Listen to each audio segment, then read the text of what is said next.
La loro morte ci ricorda con forza che l'incitamento alla guerra, gli atteggiamenti di odio, la violenza e lo spargimento di... Have you ever seen a leader who shook an ancient empire just by choosing humility over power? This is not just a story of a pope, it's a story of a revolution, led by a man in simple shoes, carrying nothing but compassion. This is the legacy of Pope Francis.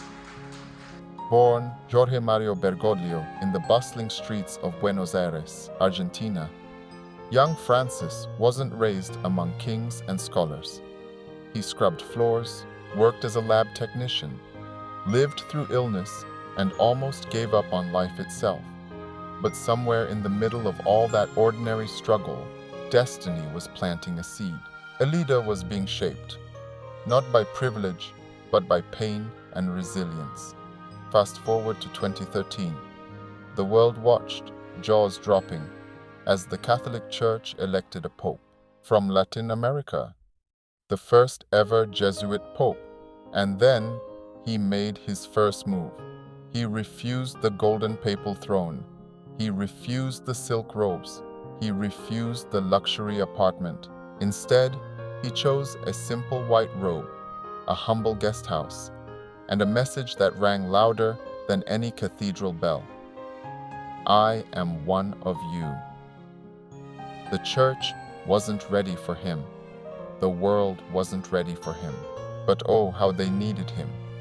Pope Francis took ancient traditions and cracked them open. He washed the feet of prisoners. He embraced refugees. He apologized for the church's failures. He called for radical care for the environment. Yes, even issuing a papal letter on climate change. He dared to ask the world hard questions. Why do we worship money? Why do we forget the poor? Why do we judge instead of love? Critics fired arrows. Traditionalists muttered. Politicians squirmed.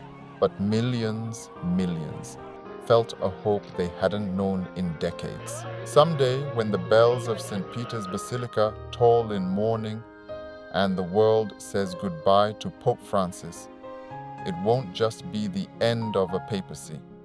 It will be the passing of a revolution. He won't be remembered for the titles he held or the palaces he could have lived in. He will be remembered for the homes he entered, the wounds he touched, the bridges he built, and the system he dared to challenge. No marble tomb could ever capture the spirit of the man who taught the world something forgotten. That leadership isn't about being served, it's about serving. Long after the incense fades and the crowds go silent, one truth will remain. Pope Francis changed the church, and maybe, just maybe, changed us too.